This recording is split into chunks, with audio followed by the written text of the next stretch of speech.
Turn off the light. Michael won't be home tonight. I froze behind the half-closed door when I heard those words. My throat closed up, my heart pounding so hard it felt like it might tear through my chest. Through the narrow gap, I could see my son's fiancée, Vanessa, standing between my husband Robert's legs, his hands wrapped tightly around her waist. The soft lamplight cast long shadows across the living room of Magnolia Haven, the home I had spent 4 decades building with my own hands. I stood still like a trespasser in my own house. Then I pulled out my phone and hit record. Just as I was about to burst in, I saw Michael, my son, standing at the end of the hallway, his face calm in a way that chilled me to the bone. He whispered, "Mom, I already know, and what I found out is far worse than anything you could imagine." There are moments when you feel your entire life collapse like a wooden house in a storm. I am Eleanor Williams, 65 years old, and I never imagined betrayal could cut so deep at this stage of my life. That morning had started like any other. I woke while the fog was still low over Atlanta's outskirts. The oven was just hot enough for a batch of buttermilk waffles, and the coffee dark roast from a small shop on Peachtree Street was dripping steadily into the pot. My routine rarely changes. Proof the dough the night before, roll it out in the morning, and turn on the local radio about Georgia weather. I've always believed small habits keep you steady. Life in your later years needs that kind of discipline. Robert, my husband of 43 years, usually gets up early to help me set out trays and check the hot water lines. This morning he vanished, leaving a hurried note. "Down to the basement to check the pipes. Heard a hiss. Don't worry." In a century-old house like Magnolia Haven, hisses and little clicks in the pipes are normal. They're like the size of old wood. I didn't question it. I dusted sugar over the waffles, opened the kitchen window to let in the morning mist, and glanced at the wall clock. 6:15 a.m. Vanessa, my son Michael's fiancée, had said last night she'd sleep in the main house so she could try on her wedding dress with a local seamstress in the morning. She said, "The natural light in the living room is better than a studio." I agreed. Michael was staying at his apartment near the new restaurant where he worked as a chef, convenient for early shifts, and to keep things traditional before the wedding. I had carefully pressed an ivory silk robe and had Vanessa embroidered on the cuff as a welcome gift for my future daughter-in-law. The coffee was steaming, and guests in the first 3 rooms had requested breakfast at 7:00 a.m. I carried a fruit tray, planning to walk down the hall to the big fridge near the living room. And that's when a thread-thin whisper drifted out from the half-open door. Not the radio, not wood ticking. A voice soft, low, and intimate, in the way I'd heard all my life with my husband. My hand paused on the knob, the other hand tugging at my apron. I didn't knock. A woman's intuition, or maybe basic self-preservation, kept me still. I leaned in. Just a narrow strip of light, but enough. Robert sat on the edge of the living room settee, the blue shirt I had just ironed 2 days ago unbuttoned to the 3rd button. Vanessa stood between his legs, hair loosely tied, wearing the silk robe I'd given her that one parted just enough for Robert's hand to rest on her waist. It was too clear to fool myself with any other words. I heard Vanessa's soft voice, "Turn off the light. Michael won't be home tonight." Hearing my son's name in that scene hit me in the chest like a hammer. In one heartbeat my whole life, 3 decades at the stove, our first winter after buying this place, the nights counting every saved dollar turned into the backdrop for a cruel joke. I didn't scream. I didn't shove the door. I didn't scratch or grab something to throw. I pulled out my phone, hit record, my palm cold like it had touched ice water. Partly instinct to preserve evidence, partly because I knew my shouting would only blow apart the hearth I had spent years tending. I backed away, placing each step like a thief in my own home, afraid even a small cough would shatter the mask being worn in there. As I turned, I saw a figure at the end of the hall, tall, lean shoulders drooping like he'd been carrying something too heavy. Michael. My son's face was paper pale, but his eyes were strangely calm, the kind of calm you have after you walk through the storm first and come back to guide someone else. He didn't touch me. He just raised 2 fingers, a small shushing gesture, and tilted his head toward the back door. I nodded, mouth-dry, legs shaking so much I had to brace against the darkened timber wall. We passed the row of family photos, Christmas at Stone Mountain. Robert's birthday. Michael in his cap and gown, moments that were once warm now looked like shattered glass. The back porch met us with the smell of magnolia blossoms, birds in the woods, and the neighbor's mower far off. I gripped the wooden arm of the chair, waiting for my hands to stop shaking. "How long?" I asked, my voice so hoarse I barely recognized it. 3 months, Michael said, swallowing something like a stone stuck in his throat. He didn't look at me. He looked past my shoulder to the green ridges in the distance, like his next words needed the whole Georgia landscape to hold them up. "And there's worse." I waited. There are moments when you know you're standing at a cliff edge, and what you're about to hear decides whether you fall or fly. "I didn't want you to find out like this," Michael said, his calm voice running over a fierce current. "I tried to keep things steady for you, but—" He stopped, reached into his jacket, and pulled out a thick envelope. Inside were screenshots, emails, and a few powers of attorney signed Eleanor E. Williams. My name, but not my hand. Like someone had learned to write my name almost perfectly, except for one tiny mistake only I'd know. The E in Eleanor. I always hook at a habit from high school. On those papers, it was a straight nail-like line. I felt the blood drain from my face.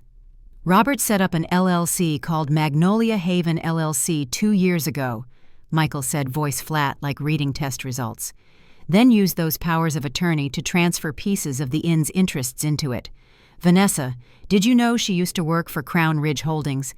They scoop up historic homes and turn them into boutique resorts."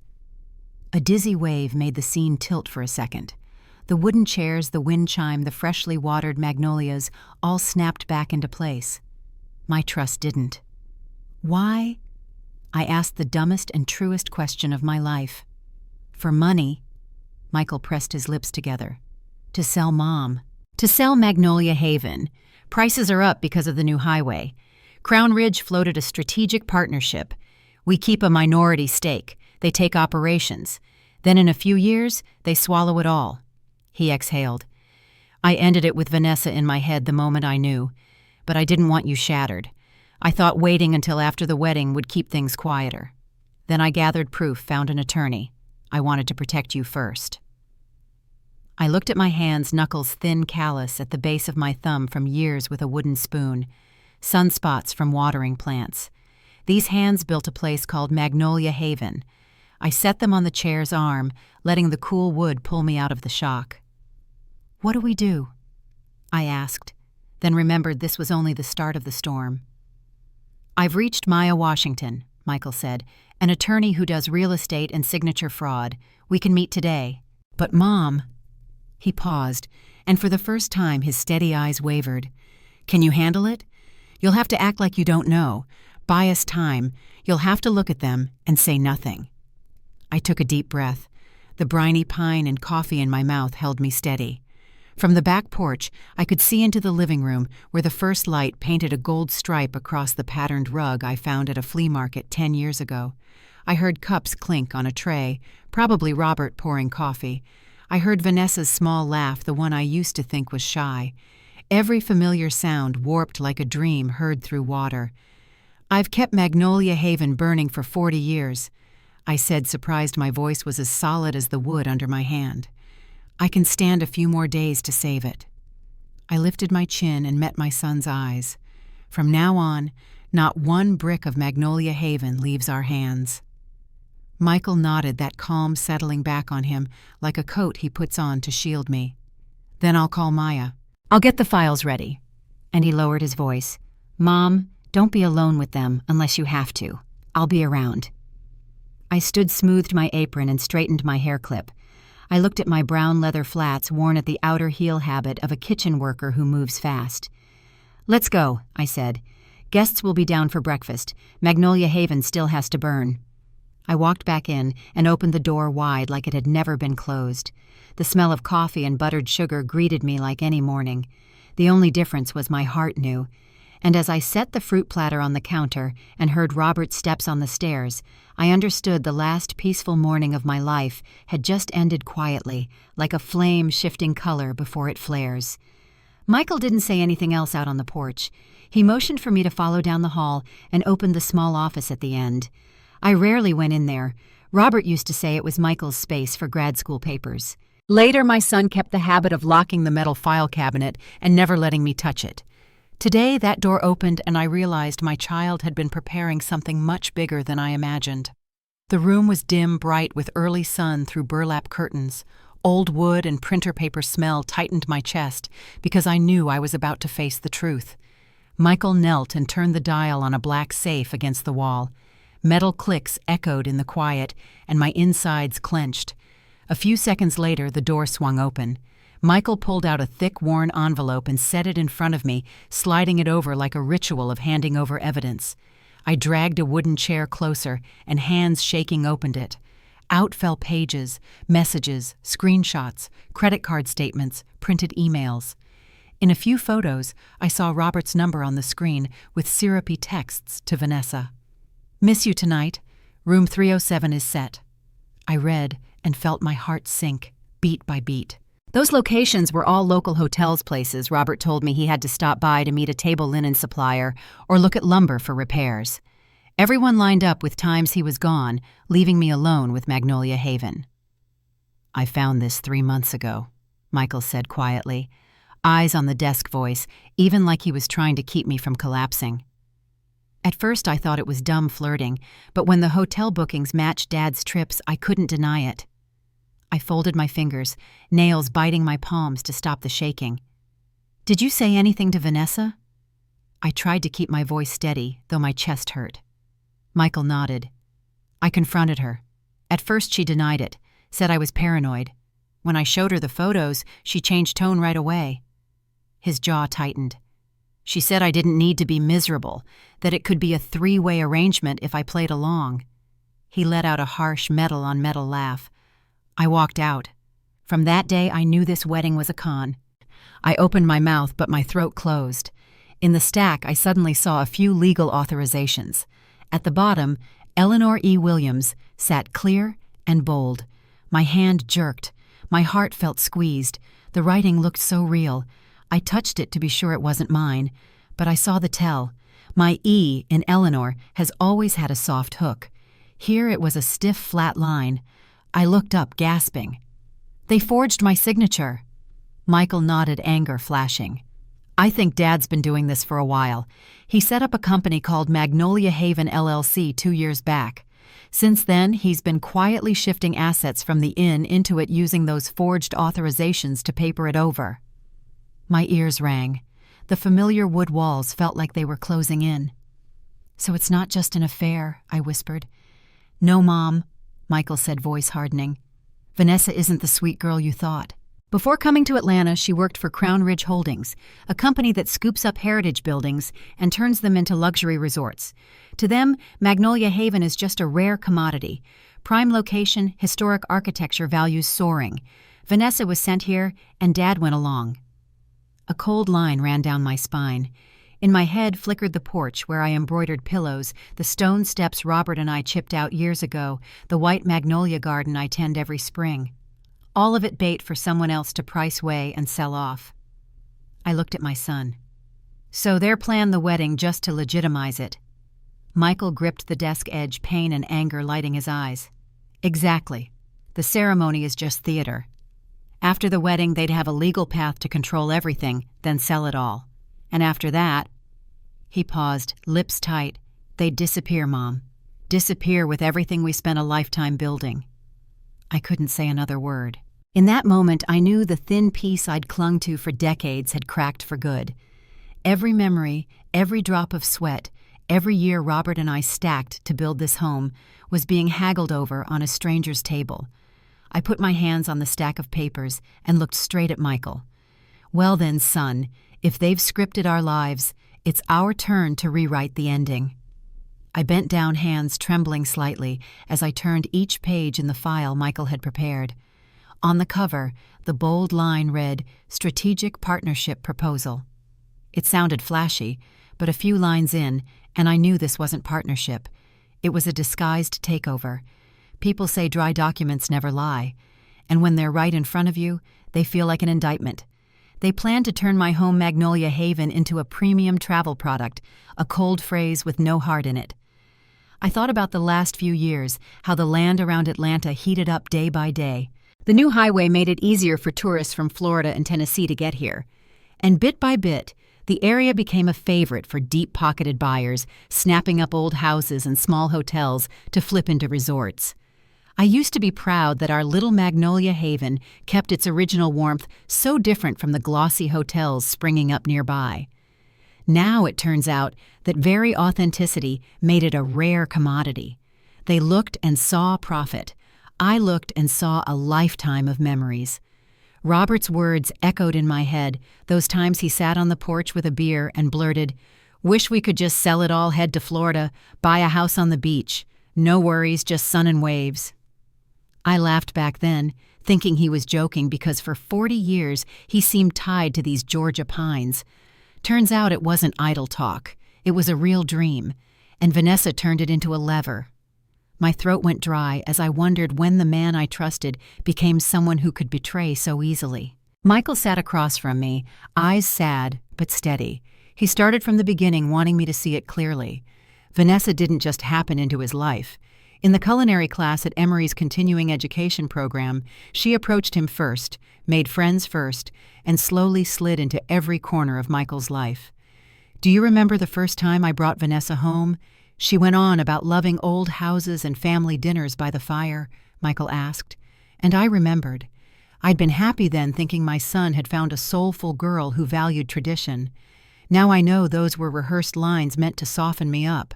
The more I listened, the clearer it felt like a pre-written play. Love at first glance in class, a quick engagement, then Robert and Vanessa handling paperwork, and finally selling Magnolia Haven into Crown Ridge Holdings. Each step locked into the next with a cold precision. A shiver ran through me. What was my role? The gentle blind mother who'd nod on the wedding day, smile for photos, then get quietly pushed out of the home she built. It was all scripted, just waiting for me to hit my marks. Michael lowered his head voice tight but firm. "I decided a while ago I'm not marrying Vanessa. I didn't say it yet because I wanted you safe first. If I broke it off suddenly, she and Dad would know something's up and might do something reckless." I looked at my son and saw both the child I once lulled to sleep by the fire and the man ready to carry the weight to protect his mother. My nose stung with tears I refused to shed. I set my hand on the table and drew a deep breath. "Michael, I won't let anyone take even a single brick from Magnolia Haven. This is our home, our blood, our tears, all the years we've poured into it. If they want to steal it, they'll have to get through me first." The words came out like a vow. I never imagined I'd face my husband and future daughter-in-law as enemies, but I'd never felt a fire this strong inside me either. We sat for hours in that small office, the wall clock ticking between each sentence. In the end, we made a decision. Find an independent attorney with no ties to Robert or anyone around here and do it quietly, step by solid step, without tipping our hand. One small mistake, and they'd get suspicious and speed things up. I pulled an old notebook from the drawer. From that day, I started logging everything. Dates times the tiniest details, when Robert was gone, who Vanessa called, things they said when they thought I couldn't hear. I wrote like a witness in my own home, building a file no one could deny. My pen sometimes shook, but line by line the writing sharpened like carving into stone. Every time I closed the notebook, I looked around the room. The hand-built shelves, the fireplace where generations of guests had gathered, the windows opening onto the garden I've tended plant by plant. All of it seemed to whisper, "Don't let us disappear." And I promised myself, Michael and our family's past, this is a fight I am not allowed to lose. We met attorney Maya Washington in a small office downtown on the second floor of a red brick building more than half a century old. Sunlight poured through a big window, but inside it was calm and almost solemn, just the sound of pages turning and a pen sliding over old wood. Maya, a black woman in her early 50s, had sharp eyes and a steady voice. I'd heard she specialized in real estate and signature fraud. That's why Michael had booked her. She listened without interruption, nodding or jotting notes now and then. She examined every document from Michael, lingering long over the signatures with my name. When everything lay in a neat stack, she looked up at me and said firmly, "Mrs." Williams, this shows clear signs of forgery, fraud, and unlawful asset transfer. This isn't just a family dispute, it's criminal behavior. The words cut like a blade. Painful, but also a relief. Finally, someone saw and named what Robert and Vanessa were doing. I didn't have to doubt myself anymore. Maya placed her hand over mine, her gaze direct and understanding. "Eleanor," she said, using my first name with a quiet authority, "this is more than just a property fraud case. This is a betrayal of family trust. We're not just fighting for a house, we're fighting for your dignity." Something in her words touched a deep part of me. For months, I'd felt invisible, an aging black woman whose opinions and ownership could be so easily dismissed. Maya saw me fully. "Crown Ridge Holdings has a history," she continued, her voice dropping lower. "They target older property owners, especially women of color with valuable assets. They send people like Vanessa to build trust and manipulate emotions. You're not their first target, but if I have anything to say about it, you might be the one who stops them." I straightened in my chair, drawing strength from her words. For the first time since discovering the betrayal, I felt a spark of righteous anger replacing the hurt. Maya continued, "The best plan now is to file a civil action at the county court and request an emergency order to freeze all transactions tied to Magnolia Haven. If granted, no one can transfer, sell, or mortgage the property until the court rules."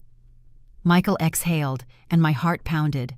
I asked, "How soon would that order take effect?" Maya said, "If we prep the evidence a few days. Meanwhile, I'll notify local banks and the county recorder to flag any suspicious activity. That way we lock the front door and bolt the side ones." I clenched both hands in my lap. Robert wouldn't take it well if all his exits got sealed. As if reading my mind, Maya leaned in, voice slow but serious. "You should be prepared.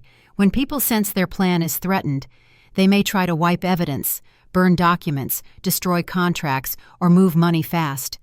It's common in cases like this." A chill ran down my spine.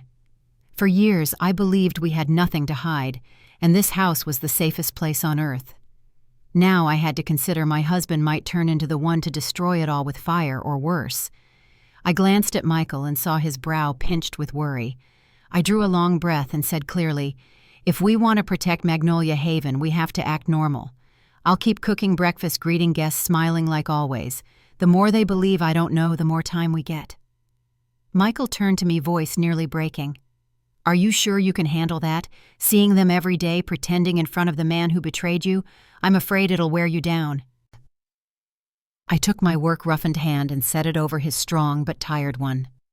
"Michael," I whispered, "I built this place with these hands. The walls, the bricks, the boards, my sweat is in them. If I have to pretend a few more days to save it, I can. This isn't the first time I've been patient to protect our family." Pride and hurt flashed in Michael's eyes. He nodded, then looked at Maya. "Only the three of us know everything. No one else. We want to keep the circle tight." Maya nodded. "Good. The fewer who know, the safer. I'll handle all filings myself. In parallel, I'll contact Lieutenant James Ramirez at the police department. When the threshold is met, they'll open a formal criminal investigation. For now, we keep it quiet." Hearing Ramirez's name reminded me. I'd seen him at community events, a tall Latino man with a steady, serious gaze. I'd heard he was relentless in property fraud cases. Knowing he'd be in charge made me feel like the law was a shield at my back. We wrapped after more than 2 hours. When we stepped out of Maya's office, Atlanta's sky had turned gray. Heavy clouds signaling a hard rain. I pulled up my scarf and looked toward the city's skyline, a strange surge of resolve rising in me. For the first time since I discovered the betrayal, I didn't feel like an abandoned wife or a dismissed mother. I felt like the owner of Magnolia Haven, and I would fight to keep it. Michael drove home in silence. Only when the inn's familiar roofs came into view did I say softly, "From now on, we're in a big play. Remember, every look, every gesture can be scrutinized. The better we perform, the closer we get to winning." Michael tightened his grip on the wheel, tense but resolute. "You won't be acting alone. I'm here." I looked out the window at the garden I've tended for decades. Beds, trees, grass, everything stood quiet, witnesses to what I was about to defend. A silent vow rose in me. No matter who they are or how slick their plan is, I won't let a single brick of Magnolia Haven slip from my hands. The next morning, I went to the kitchen earlier than usual. The batter I'd mixed the night before just needed the oven's heat to fill the house with that warm scent. I set the table, making each move slow and natural. When Vanessa came in, hair a little tousled, I smiled as if I knew nothing. "What bouquet are you thinking for the ceremony? I think peonies would suit you," I said evenly. Vanessa flinched for half a second, eyes wide, then snapped back to her cheerful self. She smiled sweetly and started debating between white roses and orchids. I nodded along, pouring milk like a model mother-in-law. Inside, every word felt like a blade. Robert walked in with his coffee. He made it his old way, extra grounds, hardly any sugar, filling the kitchen with a bitter, harsh aroma. I watched him stir slowly, eyes dodging mine. I know his tiny habits better than anyone, and that fake calm routine only made his anxiety show more. I pushed a little further. While plating pastries, I said casually, "I should probably call the church and postpone the ceremony a bit. My aunt in Boston is in the hospital, and you know she treats Michael like her own. It would be awful if she couldn't be there." Vanessa froze for exactly half a second, eyes wide, then nodded quickly. "Oh, I completely understand. Family comes first. We can push it a few weeks. It's fine." Her words were soft, but I saw her fingers clamp the napkin harder than usual. Robert looked up, flicked a glance toward Michael like he was testing for a crack. My son kept a calm face, took a bite of pastry, then shifted the topic to new breakfast options for guests. The whole table sat in a silent play. Everyone understood. That afternoon, after the guests left to explore, I sat quietly in the office with a thick stack of forms. I started the application to designate Magnolia Haven as a local historic property. Those dry lines about cultural value and distinctive architecture became the steel deadbolts I set on my home. If approved, any sweeping renovations or demolition plans would be stopped by law. Each sentence I wrote felt like another lock, another shield for the place that's held my life. When I signed my name, my hand was steady in a way it hadn't been for days. Eleanor E. Williams came out clear. No shake, no tilt, the E with its familiar hook. For the first time in days, I felt a piece of control return to me. Night fell with a light mist outside. I kept the reading room lamp on, pretending to review bookings. Then a strange whisper pulled me from the desk. I stepped softly onto the back porch, heart pounding. Vanessa's voice, low and firm, cut through the dark. "We need to speed it up. The buyer's getting impatient. They want to close soon." That line, "we need to speed it up. The buyer's getting impatient," might sound like business, but in this house it was a knife in a mother's heart. I couldn't see who she was talking to, only Vanessa's slim frame under the dim yellow light. I stepped back silent, my heart hammered, but my mind was bright as a lamp. Back in the room, I opened my notebook and wrote down the time, the place, every word Vanessa said. Then I snapped a photo and sent it to Maya through an encrypted app. Every line, every bit of data felt like a heavy stone I was adding to the scales of justice. That night, I lay beside Robert, listening to his steady breathing. Outside, the Georgia wind hissed through the window seams with a chill. I stared at the ceiling, feeling tension wrap around me like fog. But instead of fear, I felt a growing resolve. I knew the fight would be long, but step by step, piece by piece, Michael and I would build a wall they couldn't climb to steal our home. As I drifted toward sleep, a thought crystallized with perfect clarity. This battle was about more than bricks and mortar. It was about every woman my age who's been pushed aside, every Black business owner whose success becomes a target, every mother who built something only to see others try to take credit. Magnolia Haven wasn't just my home, it was my legacy, and I would defend it with everything I had. The morning light fell differently on Magnolia Haven now. The same golden rays streamed through the same lace curtains, but everything they touched had changed. I moved through the kitchen with practiced ease, my hands remembering what to do, even as my mind whirled with plans and fears. The knife chopped strawberries in perfect rhythm. The batter poured in smooth circles. Outside my window, Atlanta suburbs were just waking up, unaware that inside these century-old walls, a silent battle had begun. I had always believed that at 65, life would settle into a gentle pattern. How wrong I was. Now I rose each day to play a part in a performance where the stakes were my entire life's work.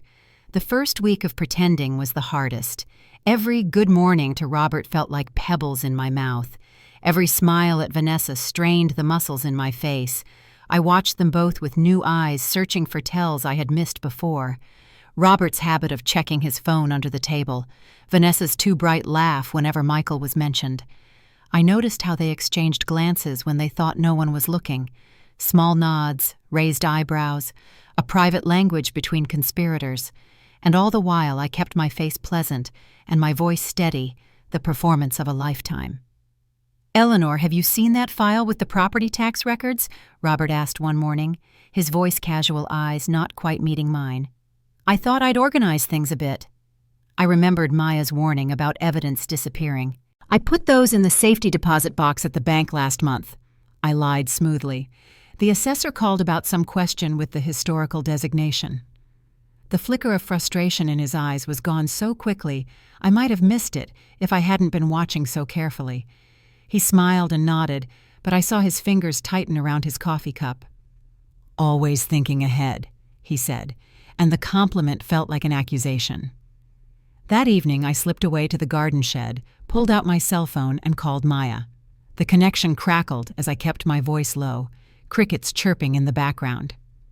"He's looking for documents, tax records specifically." Maya's voice came through clear and focused. "The emergency order is being processed. Judge Harmon should sign it by Friday. Until then, keep everything important away from the house." I leaned against the rough wooden wall, feeling the weight of the situation pressing down. How much longer do I have to live like this in my own home? The line went quiet for a moment before Maya answered, her voice gentle but firm. "Every day you maintain this act is another day we build our case stronger. I know it's hard, Eleanor, but you're doing exactly what needs to be done." I hung up and stared at the twilight settling over the magnolia trees. The white blossoms glowed like pale moons in the dimming light. My grandmother had taught me about magnolias when I was just a girl. "They look delicate," she'd said, "but they're tough as old boots. Take more than a storm to knock them down." I straightened my shoulders. If a magnolia could weather centuries, I could weather this. The next morning, I opened the mail to find a thick envelope from the County Historical Society. Inside was the application I had submitted to designate Magnolia Haven as a historic property. Across the top in red ink was stamped "Processing." My small victory made me smile as I tucked it away in my apron pocket before anyone else could see. I was in the kitchen preparing lunch when I heard Vanessa's voice drifting through the open window. She was on the porch speaking in hushed tones on her phone. I moved closer to the window, pretending to water the herbs on the sill. "We need to speed things up," she said, her voice tight with urgency. "The buyer is getting impatient. They want to close soon." My heart quickened, but I kept my movement steady, straining to hear more. "I don't care what he says about timing. Once we have the paperwork finalized, we can push things through faster. No, she doesn't suspect anything." A pause, then a small laugh that chilled me. "Trust me, she's clueless. Just a sweet old lady who bakes cookies and tends her garden." The dismissal in her voice cut deeper than I expected. To her, I wasn't Eleanor Williams, who had built a business from nothing, who had put a son through college, who had weathered recessions and kept this place standing when others fell. I was just a sweet old lady, invisible, disposable. I picked up my phone and silently recorded the rest of her conversation, my hand steady despite the anger coursing through me. Another piece of evidence for Maya. That night, I couldn't sleep. I lay beside Robert listening to his familiar snores, wondering how many nights we had left under this roof. I slipped out of bed and padded quietly down the hall to the office. Under the dim desk lamp, I opened my journal and began to write, documenting every detail of the day. Times, conversations, observations. Maya had emphasized how important these records could be. "Courts love documentation," she'd said. "Every date, every statement matters." I was so absorbed in my writing that I didn't hear the footsteps until they were right outside the door. I quickly closed the journal and slid it under some recipe books, just as Robert appeared in the doorway, hair tousled from sleep. "Can't sleep?" he asked, his voice soft with false concern. Just working on some new breakfast ideas for the summer menu, I said, gesturing to the recipe books. He stepped into the room, and I felt my space shrink. For 40 years, I had never feared my husband's presence. Now it made my skin prickle with awareness. "You work too hard, Eleanor," he said, moving behind me to massage my shoulders. "Always worrying about this old place." His hands on my shoulders felt foreign now, his touch an invasion rather than a comfort. I forced myself not to stiffen to accept the gesture, as I would have before. "It's worth worrying about," I replied, keeping my voice light. "Magnolia Haven is our legacy." His hands paused for just a moment, then resumed their motion.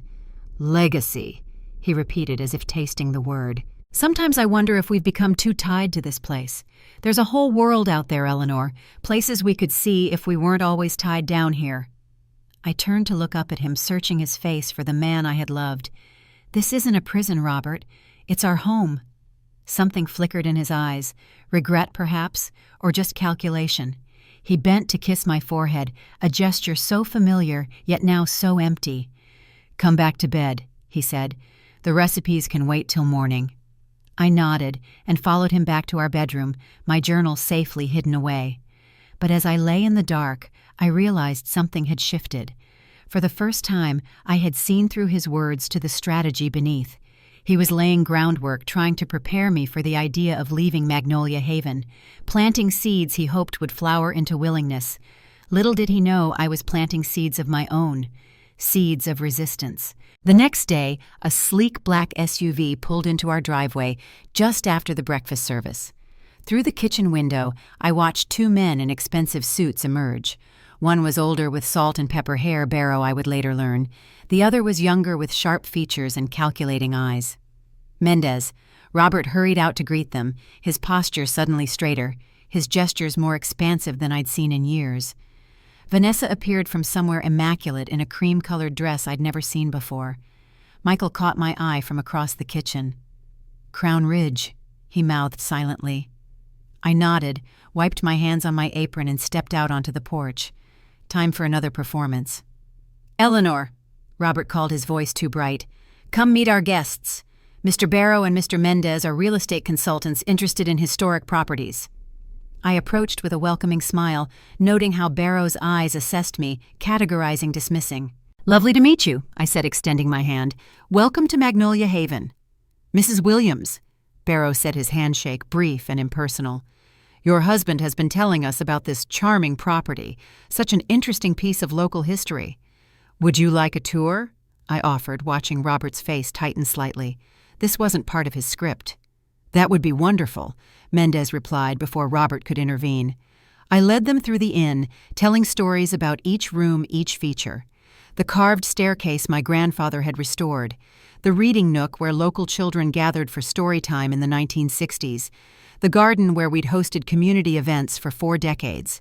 The foundations date back to 1872, I explained as we walked the perimeter. After Sherman's March, many families rebuilt with whatever they could salvage. These bricks have survived over 150 years of history. With each story I watched, their expression shift from polite interest to something more calculating. I wasn't just showing them rooms, I was showing them obstacles. Every historical detail I highlighted was another complication for their modernization plans, another potential preservation requirement. When we reached the rose garden, I paused by my favorite bench. "This is the heart of Magnolia Haven," I said quietly. "Not just a property, but a living piece of our community's story." Barrow cleared his throat. "Very moving, Mrs. Williams. Now perhaps we could discuss some business matters." "Of course," I said pleasantly, "though I should mention that we've recently applied for historical landmark designation. Once approved, any structural changes would require review by the County Preservation Board." The look that passed between Barrow and Mendez was brief but unmistakable. Alarm. Robert stepped forward quickly. "Eleanor, why don't you check on the kitchen while we talk? I'm sure our guests would appreciate some of your famous iced tea." I nodded agreeably and headed toward the house, feeling their eyes on my back. In the kitchen, I turned to Michael, who was pretending to chop vegetables. "They're here to assess," I whispered, "probably for a final offer." Michael nodded grimly. Maya called. The judge signed the emergency order this morning. It takes effect at midnight tonight. A wave of relief washed through me. Just a few more hours of pretending, and the first layer of protection would be in place. Back on the porch, I served iced tea and homemade cookies, the perfect picture of Southern hospitality.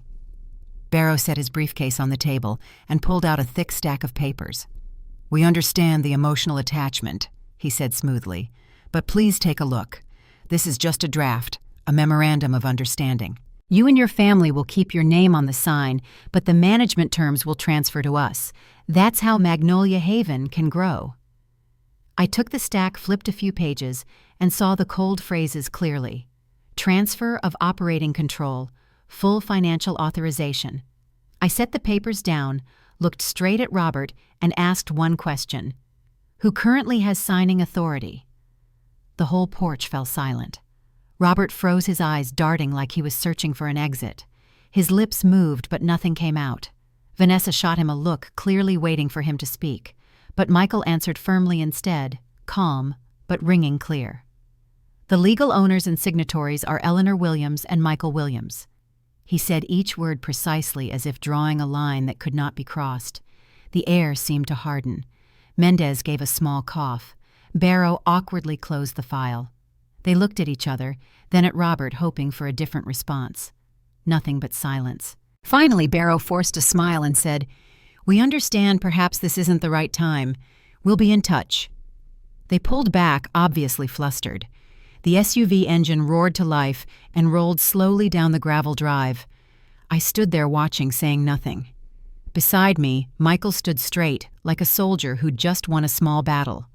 Vanessa was different. Her face was tight. One corner of her mouth curled up, but her eyes were on fire. As soon as they left, she yanked out her phone, thumbs flying at a frantic speed. I knew those messages weren't about wedding flowers. Robert came closer, trying to play it cool. "It's just negotiation, Eleanor. People always push for more, but it doesn't mean we're agreeing to anything." I looked at him without replying, and I could see the strain under the mask. That night I sat alone in the office, the desk lamp shining on a notebook, already thick with pages of notes. I wrote down the time, detailed the meeting, the looks, the gestures, and especially Robert and Vanessa's reactions. Then I sent an encrypted report to Maya. When I hit send, my heart felt heavy, but steady. I knew after failing at my doorstep they wouldn't take the straightforward route again. Vanessa's whisper from the porch the night before kept echoing. "Speed it up. The buyer's getting impatient." I understood the next step would be the shortcut, and that meant this fight was about to get harsher than ever. The tension in Magnolia Haven grew like a summer storm gathering force. Robert and I circled each other cautiously, our conversations reduced to surface pleasantries. Vanessa's visits became more frequent, her eyes constantly tracking my movements. I noticed small changes around the house. Files moved slightly from where I'd left them, my desk drawer left partially open. The distinct feeling that someone had been through my belongings. They were searching for something, perhaps the originals of the documents they'd forged, or evidence of my awareness of their scheme. Whatever it was, they grew increasingly desperate as the days passed. One afternoon, I entered the garden shed to find it in disarray, my gardening journals scattered across the workbench. I carefully put everything back in place, noting what had been disturbed. That evening, I moved my real journal to a new hiding place inside a hollowed-out copy of To Kill a Mockingbird on the living room shelf. Sometimes the best hiding place is in plain sight. Michael and I developed a silent language of our own. A tap on the counter meant, "They're listening." A comment about the weather was code for updates from Maya. We lived like spies in our own home, hyper-aware of every sound, every glance. The strain began to show on Michael. Dark circles appeared under his eyes, and his normally steady hands sometimes trembled slightly as he helped with breakfast prep. One evening I found him alone on the back porch, staring out at the gathering dusk. "You should get some rest," I said softly, joining him at the railing. He shook his head. "I can't. Every time I close my eyes, I see everything we could lose." I placed my hand over his. "We won't lose it." Michael turned to me, his face tight with worry. "Maybe we're taking too long, Mom. Maybe we should just confront them now, get it over with. No, I said firmly. Maya said we need to wait. The court order is in place. Banks won't process any transfers now. We're gathering evidence every day. But at what cost? Michael's voice cracked slightly. I hate seeing you like this, living in fear in your own home, jumping at shadows. I straightened my shoulders. I'm not afraid, Michael. I'm patient. There's a difference. He looked unconvinced. Dad found your application for the historical designation. He was in the office shredding papers when I walked in. He just looked at me and said it was cleaning up old files. We both knew he was lying. My stomach tightened. Did he find anything else? I don't think so. But Mom, they're getting desperate. Desperate people do dangerous things. I nodded slowly. Then we need to be more careful. No confrontations, not yet. We follow the plan. Later that night, my phone buzzed with a message from Maya. The court had scheduled a hearing for the following week. The evidence was mounting. She attached bank statements showing suspicious transfers from the Magnolia Haven LLC account, thousands of dollars moving through various shell companies. As I studied the statements, a cold realization washed over me. This wasn't just about selling the inn. Robert and Vanessa had already been siphoning money for months. My life's work was being drained away dollar by dollar while I cooked breakfast and tended gardens. The next morning, Vanessa breezed into the kitchen wearing a new designer outfit. Something shifted inside me, a simmering anger I'd been suppressing for weeks. "That's a lovely dress," I said conversationally. "Special occasion?" She smiled brightly. "Just meeting some friends for lunch. I thought I'd dress up a bit." I nodded, noticing the label peeking out from her collar. The same designer whose prices I'd always considered outrageous, whose dresses I'd admired in magazines but never dreamed of buying. Now I understood how she afforded such luxuries. My money, my labor, my sacrifices. "Enjoy your lunch," I said, turning back to my baking.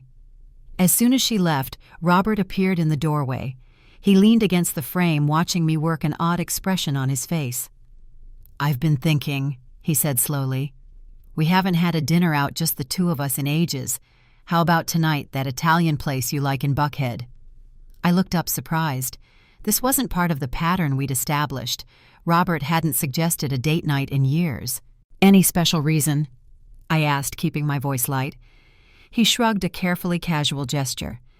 "Just thought it would be nice to talk, away from all this." He gestured around the kitchen. Something in his eyes made me wary.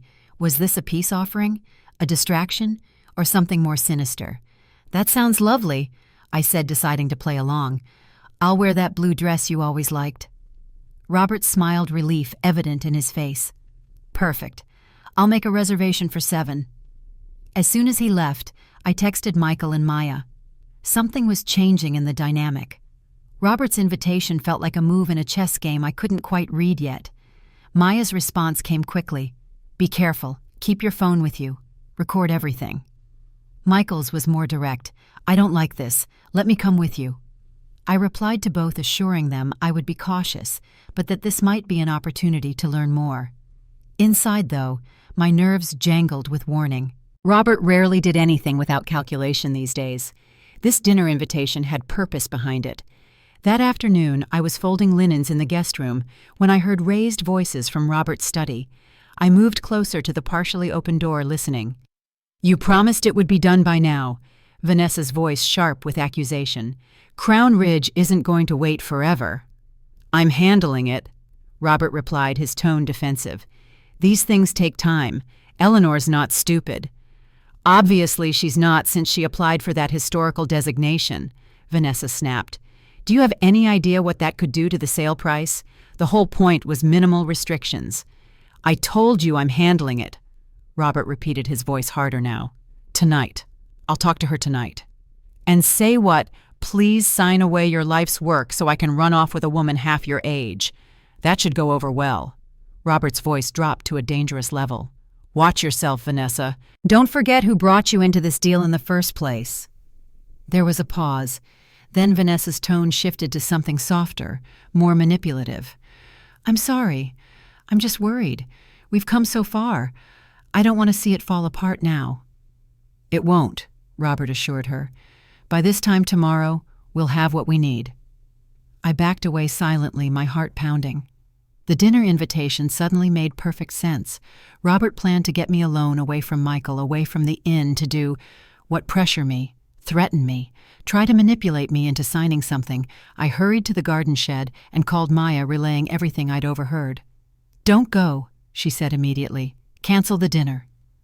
I considered her advice, then slowly shook my head, though she couldn't see it. "No, this is an opportunity. If he shows his hand, we gain advantage." "Eleanor, this is too risky. We don't know what he's planning." "I need to know what he's willing to do," I insisted.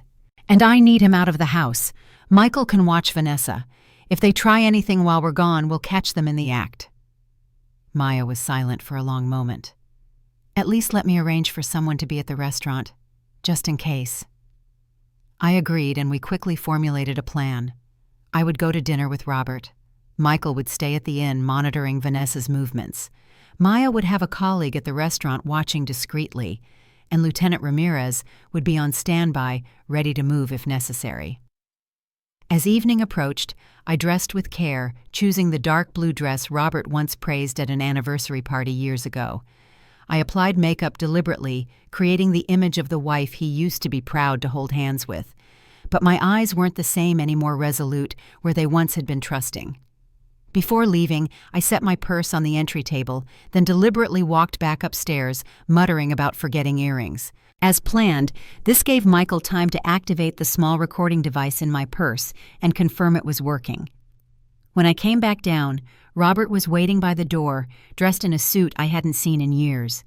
For a moment, looking at him in the soft light of the entry hall, I felt a pang of grief for what we'd once been. For the young couple who had stood on the porch of Magnolia Haven 40 years ago, full of dreams and plans for the future. That couple was gone now, replaced by strangers wearing familiar faces. "Ready?" Robert asked, offering his arm with old-world courtesy. I nodded, taking his arm with a smile that didn't reach my eyes. "Ready." As we drove away from Magnolia Haven, I glanced back at the house silhouetted against the darkening sky. Michael stood at an upstairs window watching us leave. Through the open downstairs window, I could see Vanessa on her phone, her blonde hair catching the last light as she paced the floor. Robert drove in silence, one hand on the wheel, the other occasionally reaching to adjust the radio. Old habits, familiar movements. But the air between us was charged with unspoken accusations.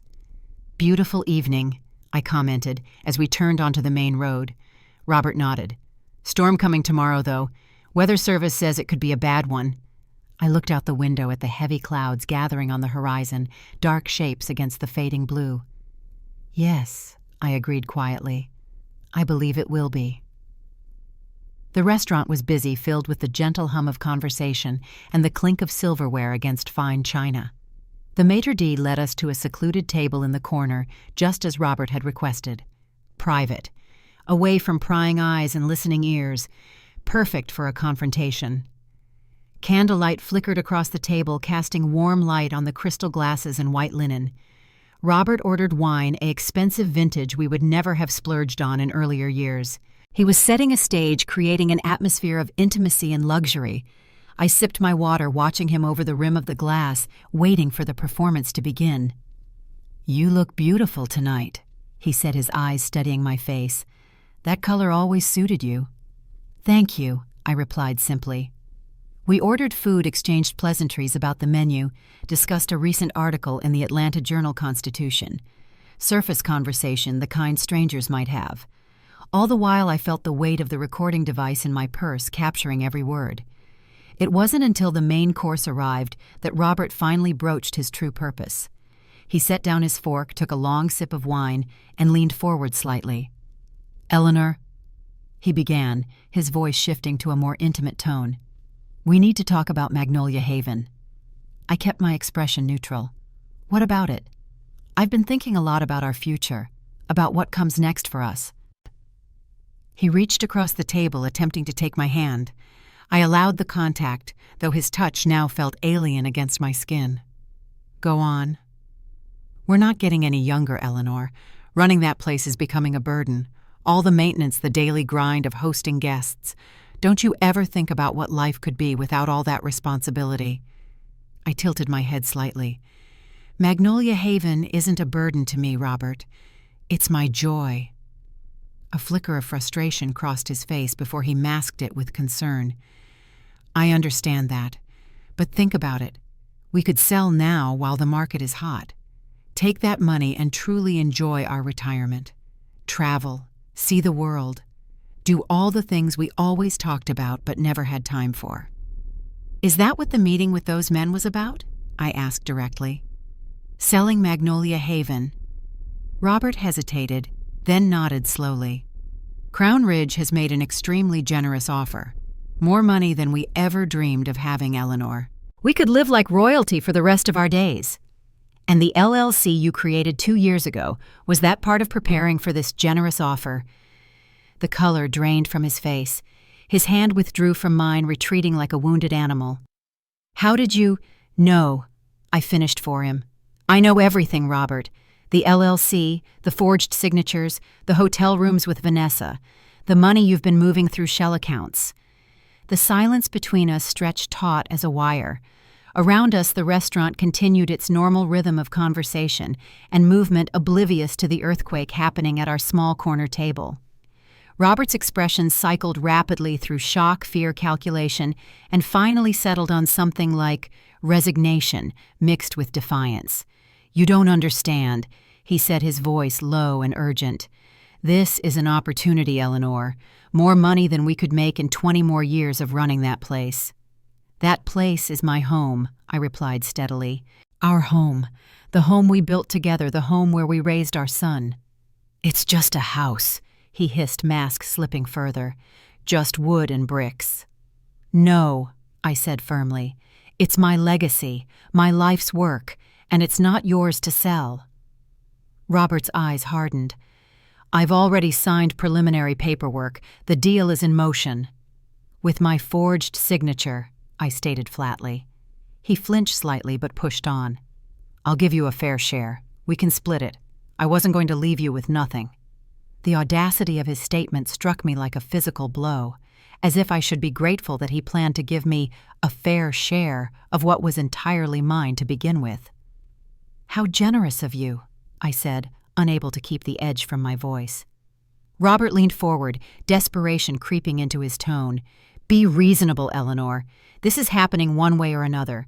Crown Ridge wants Magnolia Haven, and they're prepared to pay top dollar. You can fight it and get nothing, or you can cooperate and walk away wealthy.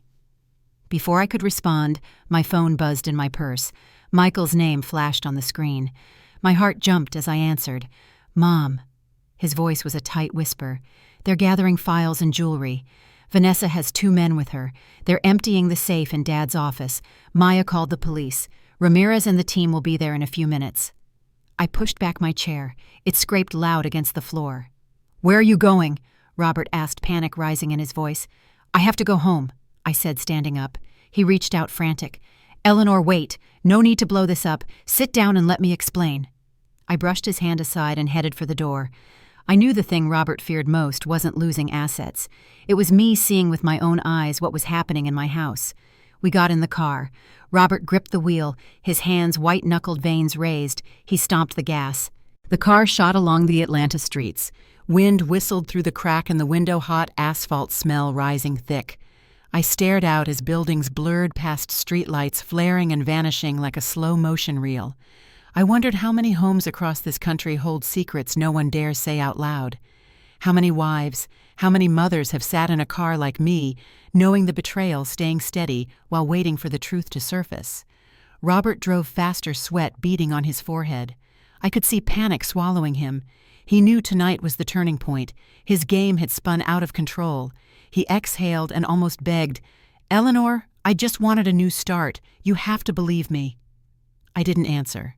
I stared straight ahead, and then as we turned into Magnolia Haven's entrance, red and blue lights flashed across the front lot. Police cars were already there, lights strobing over brick and wooden fence. In that moment, I knew everything Michael and I had prepared for was bearing fruit.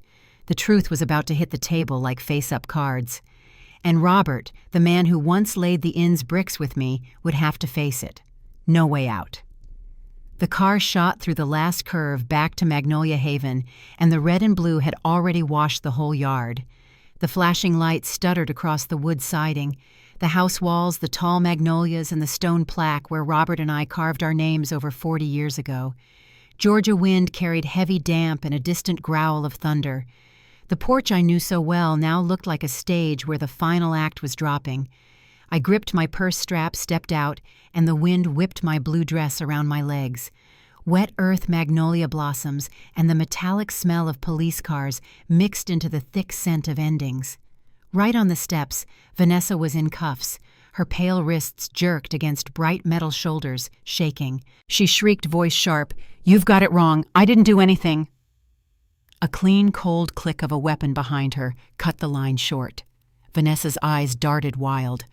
On the porch floor, her fancy leather suitcase lay open. My jewelry pouch neatly folded documents and a silver USB stick catching flashlight beams. Next to her, 2 unfamiliar men were pinned over their SUV's hood. One bald with a faded tattoo growled, "I'm just the guy they hired to haul stuff." The other, hair slicked with sweat, couldn't speak. His face was a blur of fear and defeat. Lieutenant James Ramirez stood square on the porch, tall and broad-shouldered uniform damp with rain. His voice carried through the storm, clipped and clear. "You are under arrest for possession of stolen property and conspiracy to defraud. You have the right to remain silent. Anything you say can be used against you in court." He signaled, and a young officer in white gloves held up a sealed leather pouch. I recognized it instantly, my chest clenched. Inside were the emerald earrings my mother gave me when I turned 21, the pearl necklace Robert bought in New York for our 20th anniversary, and the diamond ring I'd kept in the safe since the day Michael was born. Now they were evidence pieces of my life taken and returned in shame. Ramirez lifted another envelope and opened it for me to see. Inside were the USB and copies of transfer papers. "We recovered the code you sent," he said. "These are the forged signatures, the management transfer contracts, and the money moved from the LLC account to a middle wallet. There's no denying it." I looked to Michael. He stood under the porch hair, wet with rain jacket, dusty with wood flecks. His eyes shone in that chaos, relieved and hurting at once. When I stepped over, he wrapped an arm around my shoulders and whispered, "You're here. Everything happened exactly like you said. The police got here in time." I nodded, my throat tight. All the fear, the anger, and the hope I'd held for months broke open, but not the way I'd imagined. No screaming, no tears, only a deep quiet like a lake after a storm when everything sinks to the bottom. Behind us, Robert stepped out of the car. Red and blue strobes washed his face, bone pale. He moved slowly, eyes searching, then stopped in front of me. His voice cracked. "Eleanor, you have to hear me out. This is all a misunderstanding. I wasn't trying to hurt you." I looked at him for a long time. So many years breakfast with laughter, Christmas lights, nights by the fire listening to rain. Now all I saw was a small, shaking stranger. I spoke softly, each word heavy as stone. "This is my house. No one has the right to take it, least of all the person who built it with me." Ramirez stepped forward and motioned to 2 officers. He said simply, "Arrest the suspect Robert Williams as an accomplice in property fraud." Robert's hands were pulled behind him. The clink of handcuffs rang bright in the night. He lifted his head, eyes locked on mine. No trace of the old confidence, only a flash of fear and too late regret. "Eleanor," his voice broke, "I never wanted it to end like this." I didn't answer. Words meant nothing now. Some betrayals can't be patched with apologies. I watched as they led him to the car, and the metal door slammed one hard thud, sealing a life we'd shared that had rotted long ago. As the car rolled out of the yard, I stood under the magnolia porch. Rain thickened, hitting the roof, the steps, and my shoulders. I didn't wipe it away. The cold drops felt like a final washing, rinsing off the grime of the years I'd been deceived. Michael came close and set his jacket over my shoulders. I felt my son's warmth, the resolve in the way he stood beside me. Not the child who once feared thunder, but the man who had walked with me through the biggest fight of our lives. I squeezed his hand and whispered, "It's over now, Michael." He nodded, eyes fixed on the magnolias. The tall trunks stood firm in the rain branches swaying in the wind, their rustling steady like a farewell song for a marriage that had just ended. In that moment, I felt they were speaking for me. It was time to close the door. Lieutenant Ramirez turned back, his voice low but kind. "Mrs. Williams, I'll be honest. Very few people stay as composed as you did. In most cases, folks either fall apart or let their emotions wreck the plan. You saved yourself and your property." I gave a small smile, my breath fading into the damp air. "I only did what I had to do to protect this house," I said. "My house and my son's." Ramirez nodded, gave me a brief farewell, and walked off his shoes, printing the wet ground. The police cars left one by one until only the porch light's pale glow and the steady rain remained. I stood there a long time looking at my house in the dark. The wooden frames, the steps, the old roof, everything was still there, still solid like my own heart after all the storms.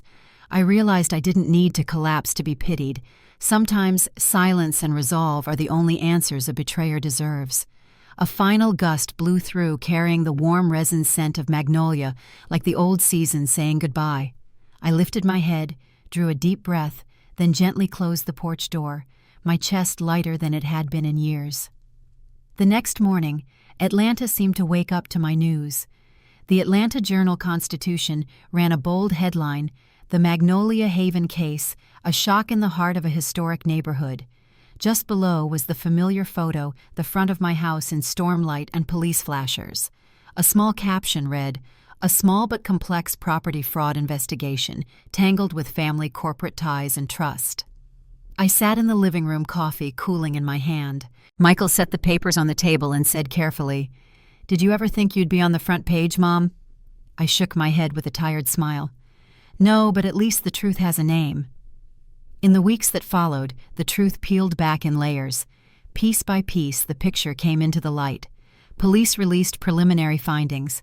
Vanessa Miller, her real name, had been a mid-level employee at Crown Ridge Holdings, tasked with scouting and persuading owners of promising properties. In old files, there was even a photo of her at a project launch in Charleston, beaming as she shook hands with one of the company's vice presidents. The two men arrested that night confessed as well. They'd been hired to clear out documents and jewelry for a few $1,000s in cash. "We just did what we were told," one statement read. "We heard the place was about to be handed over to a new owner, so it had to be cleared fast." I reread that line in the report, my hand tightening. "Handed over to a new owner." They said it like an auction lot, not the home I'd built with my youth. Robert was held for a few days, then released on bond awaiting trial. On the first court day, he walked in with his head down, gaunt face, stubble eyes empty. I sat in the back row among a thicket of cameras and reporters. As the prosecutor read the charges, fraud, forgery, aiding, and unlawful transfer of assets, my heartbeat slowed. Robert's lawyer cited a late-life crisis, said he was lost after retirement, and that Vanessa exploited the emotions of a man searching for meaning. I looked down at my hands, not angry, just quietly sad. The man I once loved was being excused with cheap lines. He admitted part of the wrongdoing, hoping for leniency. I didn't look at him again. When the gavel came down, everything between us was truly over. Meanwhile, Maya and her financial team kept tracking the money drained from the Magnolia Haven LLC account. After weeks, they identified nearly $2 million routed through multiple layers, shell companies, and account in the Caymans, then back to the U.S. Most of it was frozen in time, thanks to the emergency court order Maya filed the very day we set the trap. "If we'd been a night late, they would have moved it all," Maya said, relief and fatigue in her voice. I just answered softly, "It's all right. Some of it's gone, but the part that matters most is still here." What mattered most wasn't money. It was the house. The divorce moved quickly. Both sides wanted it done. I signed my name again, steady, not angry, just ready to close the chapter. When the judge read the final clause, Magnolia Haven is recognized as a county heritage property. Any sale, transfer, mortgage, or restructuring must go through the Heritage Commission and have the consent of the legal owner, Mrs. Eleanor E. Williams. I looked up, feeling as if someone had laid the last brick to rebuild my life's foundation. After court life slowly found a new rhythm. Michael and I sat in the living room, papers stacked in neat piles. "I think we should reopen Magnolia Haven with a more welcoming angle," Michael said. "Not just a place to stay, somewhere people can feel the history and hear the stories." I looked out the window, late sunlight over the Magnolia porch, warm as those early years after Robert and I married. "Magnolia Haven has always had a soul," I said. "We just need to light it again." And we did. We reopened after 3 months of touch-ups. No flashy upgrades, no new sign, just a small board by the door, Magnolia Haven, a place to come home to. Strangely, after all that turmoil, more guests arrived. Some came out of curiosity, but most stayed because they felt something real. They didn't ask me about the scandal. They asked about the stone walkway, the smell of morning waffles, the old fireplace I still light on winter nights. A young reporter came to write A House That Survived a Con piece. I just smiled. If you write it, write about stubbornness. Write about how a house can stand when the people inside don't fall. Michael and I didn't blast ads. We shared our story with kindness and details. Word spread and Magnolia Haven became a warm stop in Atlanta's outskirts. One day I got a letter from the local culinary school. They asked if I'd partner on an internship program, students learning and serving guests. I said yes immediately. Each season, new young faces filled the kitchen bright with laughter. One afternoon, I watched a brown-haired girl carefully set waffles on a tray. I told her, "Don't be afraid to mess up here. Everything can be fixed, even small mistakes." She smiled, and I realized I was teaching what I had learned through tears. Perseverance. Magnolia Haven settled back into its old rhythm, but it wasn't the same. It wasn't just an inn. It was proof that honesty and grit can survive. Many guests said they felt it as soon as they stepped onto the porch. I believe them. Every plank, every brick, every line in the guest book holds the spirit of what I fought for. Every night, once the house quieted, I walked the Magnolia hallway. Warm yellow light pulled on the ceiling, my shadow stretching long across the old posts. I ran my hand along the wood, feeling each rough grain and hairline crack time left behind. They weren't flaws anymore. They were witnesses of endurance. Softly, almost to myself, I said, "I kept the house. I kept Magnolia Haven, kept my honor, kept my peace, kept my son's trust, the one thing money can never buy back." And when the Georgia wind came down through the magnolias, I heard an answer in their whisper, gentle and steady. "The house kept you too." That morning, fog draped the Atlanta slopes. Early winter air carried the damp scent of earth and fallen leaves, sad and warm at once. I was steeping peach tea when I heard a soft knock. 3 slow taps, hesitant like the person outside wasn't sure. When I opened the door, a woman stood on the porch, a gray wool coat around a thin frame. She lifted her head, eyes deep and tired, but her voice steady. "Mrs. Williams, I'm Margaret Morgan, Vanessa's mother." I stood still for a few seconds, then invited her in. No anger, just a distant feeling like seeing a piece of my past I hadn't closed yet. We sat at the porch table where I'd shared so many mornings of coffee with Robert. Weak sunlight slipped through the magnolias, modeling the tabletop. Margaret held the teacup in both hands, trembling. "I know I have no standing to be here," she began, "but I need to apologize. I raised a daughter who was too ambitious. When I saw her succeed, I blindly believed any sacrifice was worth it. I didn't see the darkness in her until it was too late." I stayed quiet. Wind moved under the eaves like the house sighing. Margaret said Vanessa had always wanted to be above others. When Crown Ridge hired her, Margaret proudly told neighbors her daughter worked for a major company. Then came expensive gifts, unexplained trips, and the growing cold in Vanessa's eyes. That's when she understood her daughter had slipped too far. "You can hate me," Margaret said, voice catching. "But I'm not here to excuse her.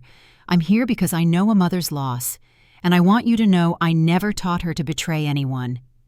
I exhaled softly. Years of anger and contempt aimed at another woman faded like smoke. I couldn't say I forgave, but I didn't hate anymore. We drank our tea in silence. The peach sweetness and warmth seeped into my chest. We talked about Mother's long winters, the nights waiting for a door that never opened, meals going cold around an empty chair. Margaret looked at me kind and hurting. Maybe we're not so different, Eleanor. The difference is you still have your home. I lost my child. I held her hand gently, not to erase the past, but to acknowledge that a mother's pain wears the same colors. When Margaret left, I watched her fade into the fog and knew it was a meeting that needed no forgiveness to lighten the heart. In the days after, I noticed Michael smiling more. He talked often with Olivia Quinn, a young architectural researcher staying to study historic timberwork. Olivia's soft brown hair and bright eyes followed a thick notebook everywhere. She spoke with excitement about mortise and tenon joints, about how the Magnolia Haven porch was designed to catch morning sun and shed afternoon rain. I watched them on the porch, Michael leaning in to listen, Olivia smiling, her voice moving like music. In the dimming light, they looked like two people rediscovering something lost. My heart, tight for so long, began to unclench. As for me, I relearned how to be alone without feeling empty. I started my journals again, not to complain, but to note small things.